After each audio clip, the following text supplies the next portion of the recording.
Meus amigos, minhas amigas, muita paz. Jesus nos abençoe, nos ilumine e nos fortaleça.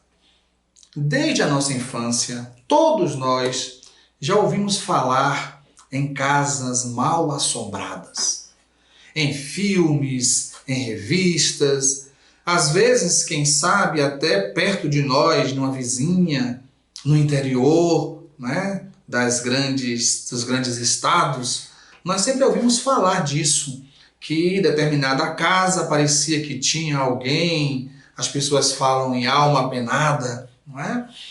E depois do advento da internet, principalmente nos canais do YouTube, muitos canais apresentam fotografias, vídeos de fenômenos que ocorrem em casas abandonadas.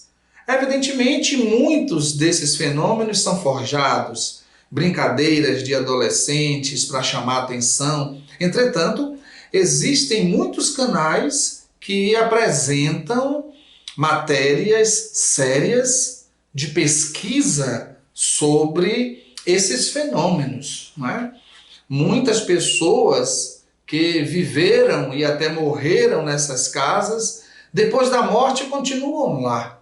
Não é? Esse fenômeno de efeito físico, de batidas, de objetos que se deslocam de um lugar para o outro, de sons, de vozes, de choros, de lamentos, de gargalhadas muitas vezes, são produzidos por esses espíritos que ali se encontram. O interessante é que muitas vezes eles não sabem o mecanismo que está por trás do fenômeno. Eles não sabem que é a manipulação de fluidos do ambiente somado aos fluidos de algum médium que esteja na casa ou perto da casa. Muitos dos espíritos que realizam esses fenômenos, eles não conseguem atentar como ocorre o fenômeno. Eles sabem que ele tem a vontade e de repente impulsionam essa vontade e a coisa acontece. Muitos casos na literatura, comprovadíssimos, muitos casos apresentados em programas de televisão, minuciosas pesquisas para ter a convicção que não era charlatanismo, que não era embuste, que não era uma armação das pessoas. E comprovam esses fenômenos. Quem tem olhos para ver, que veja. Quem tem ouvidos para ouvir, que ouça. Agora aconteceu um caso muito interessante, muito famoso, numa cidade chamada Hydesville. Era um condado de Nova York, nos Estados Unidos, com uma família que esse caso explodiu lá nesse condado, em Hydesville, condado de Nova York. Dos Estados Unidos explodiu esse caso para o mundo inteiro. E esse caso está em vários livros de pesquisas, de estudos, livros espíritas e livros espiritualistas. Não é? É o caso da família Fox. Essa família era uma família de religiosos, metodistas, não é? Cujo pai era John Fox e a mãe era Margaret Fox. Não é? Esse casal, eles tinham vários filhos e filhas. Mas o fenômeno começou a ocorrer com duas de suas filhas. Catherine, chamada Kate, de 10 anos de idade, e Margaret, com o apelido de Meg, ou Maggie, de 14 anos de idade. E depois se junta a essas duas uma outra filha sua, já mais adulta, já casada, chamada Leah Fox. Né? E aí eles se mudaram para essa casa, que já tinha uma fama de ser uma casa mal assombrada. Então, já no final de dezembro de 1847, esses fenômenos começaram a acontecer. Era uma batida aqui, uma batida ali. Era algo que parecia fazer vibrar as paredes. Eles pensavam que que o som tinha origem no guarda-roupa, ia lá e não era. Parecia às vezes que saía da parede. E isso os meses foram se passando, Aí no ano de 1848, na noite de 31 de março, uma das filhas, Kate, a mais jovem, de 10 anos de idade, resolveu desafiar esse som que estava perturbando a família. Né? No fundo, eles pensavam que era o diabo, né? Um espírito ruim. E aí ela estrala os dedos e pede para quem estava fazendo o batuque imitasse o som.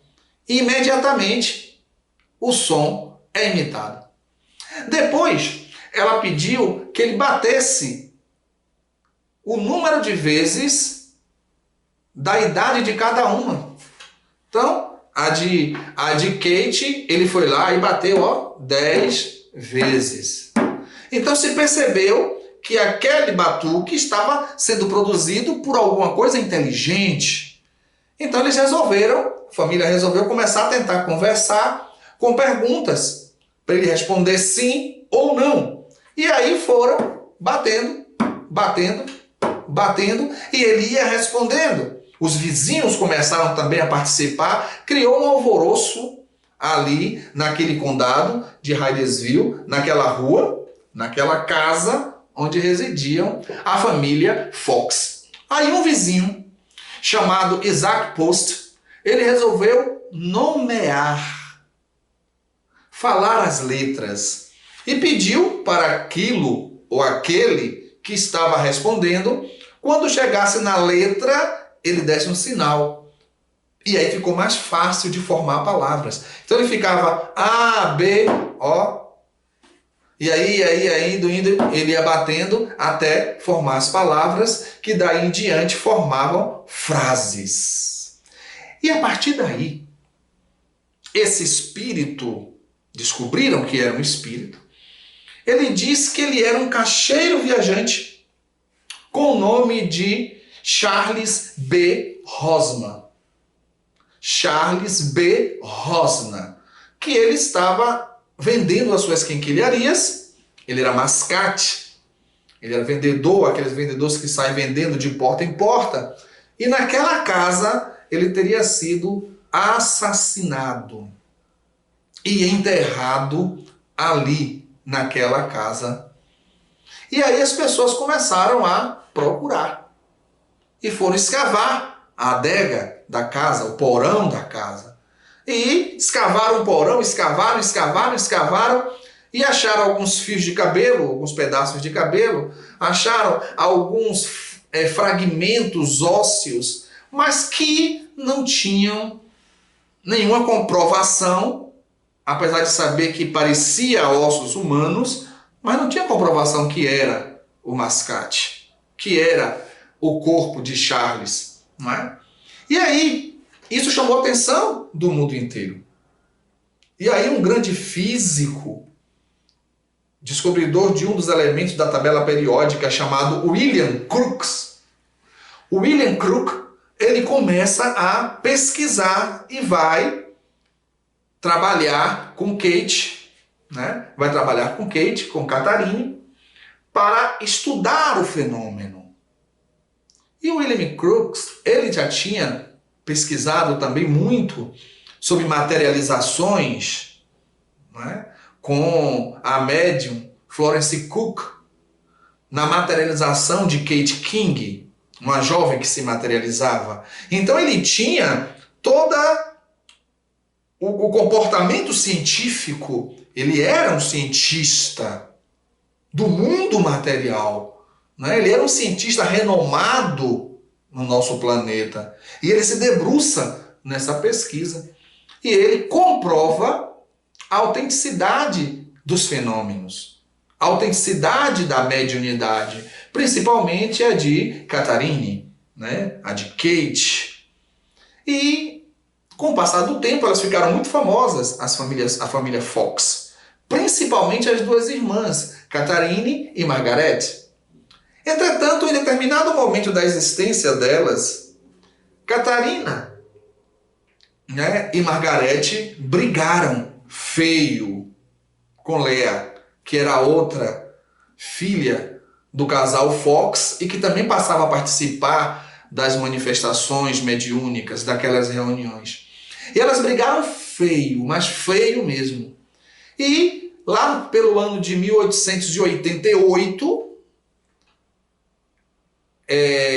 Margarete, ela vai para a imprensa e desmente. Ela diz que tudo teria sido uma farsa. Tudo teria sido uma farsa, que eles tinham mentido. A intenção dela naquele momento era desqualificar a irmã Léa, que ela tinha brigado. E aí ficou aquela confusão. Será que é verdade? Será que não era verdade? Será que foi apenas para provar uma coisa que não existe? A verdade é que, mais ou menos um ano depois, dia 24 de setembro de 1889, a mesma Margarete dá uma entrevista do New York Herald, no jornal, e desmente o que ela tinha dito antes. Então, no início ela dizia que o fenômeno era real, depois que briga com a irmã, ela diz que tudo era mentira, e depois de um ano ela volta atrás e diz que naquele momento que ela havia afirmado que era mentira, ela não estava bem, que recebera também um dinheiro e influência de pessoas de outras religiões para dizer que era tudo mentira, que era tudo uma fraude. Só que acontece uma coisa muito interessante. No dia 23 de novembro de 1904, já no século XX, o fenômeno da família Fox aconteceu em meados do século XIX.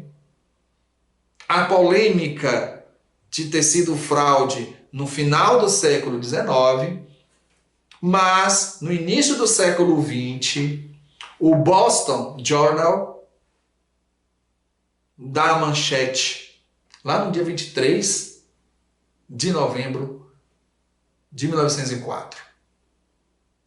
E qual foi a manchete? Que veio dirimir todas as dúvidas em relação a essa história. É que meninos brincando na casa velha da família Fox, que já estava desabitada, foram brincar na adega e, talvez numa tempestade algum tempo atrás, a parede da adega havia caído e lá estava o esqueleto completo do caixeiro viajante. Não apenas o esqueleto, mas também alguns utensílios que ele estava a vender na época que fora assassinado. Não acharam no chão porque ele estava emparedado. Olha que coisa. Ele morreu, foi assassinado e colocaram ele na parede, emparedaram ele. O que comprovou, a veracidade daquele fenômeno que ocorreu em 1848 na casa da família Fox, no condado de Nova York, chamado Hydesville. Então esse é um exemplo de muitos. Se vocês forem em outros canais, escolherem canais sérios no YouTube, vocês vão encontrar casos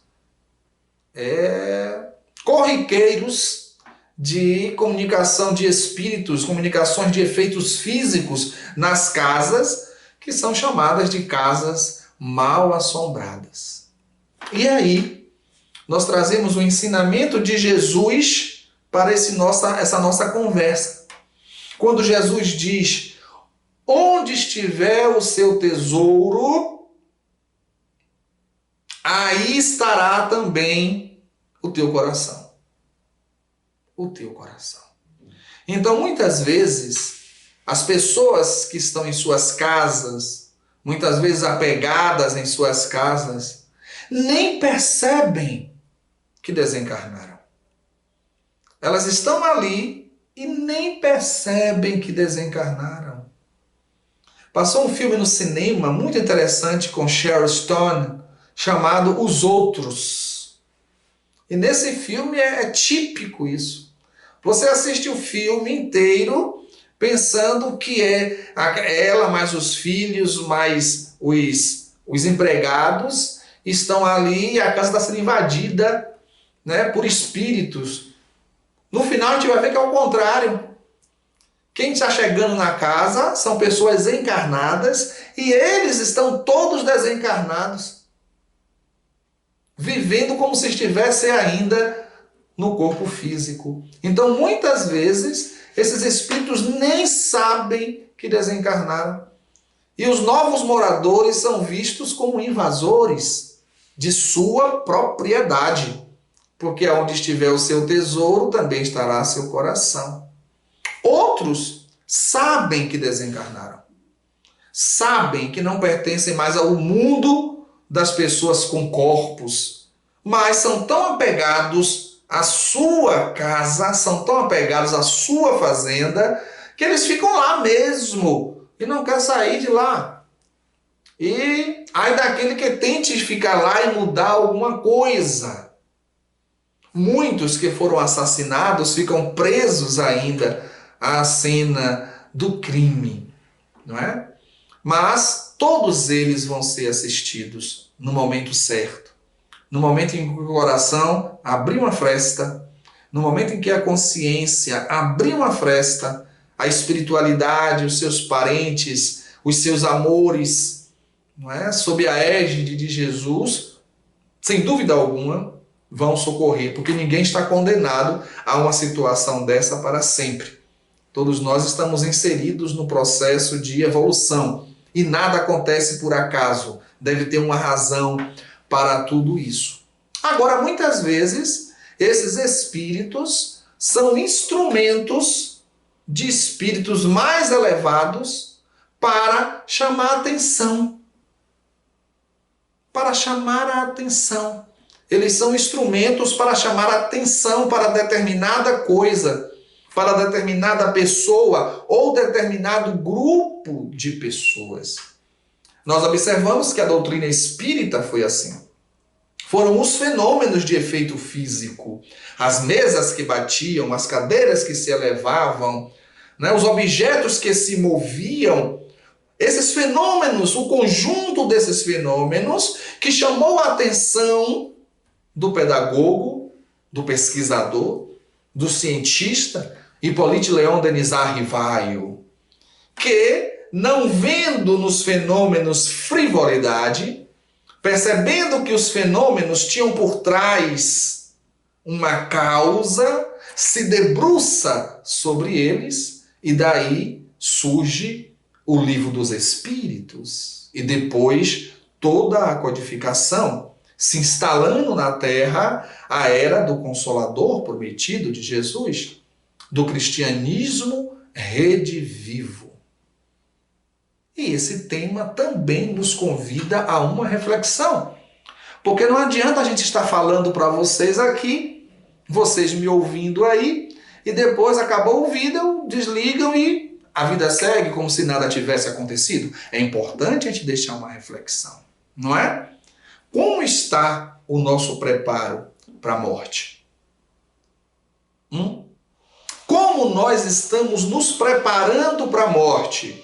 Será que vamos ficar em casa? Será que vamos ficar dentro do carro? Será que vamos ficar na fazenda? Será que vamos ficar apegado às coisas? Lá no banco para guardar o dinheiro? Será que esse será o nosso comportamento? Né? Grudado nas pessoas que nós amamos? Será assim? Reflexão para a nossa cabeça, para a gente pensar. Até o nosso próximo vídeo, nós teremos outro tema, mas daqui até lá, vamos pensar nisso. Como eu estou diante da morte? Como eu estou diante das coisas do mundo? Porque onde estiver o meu tesouro, o meu coração estará lá. E é importante eu saber onde está o foco da minha atenção, onde está o meu tesouro. Amo vocês. Jesus nos abençoe. Até a próxima.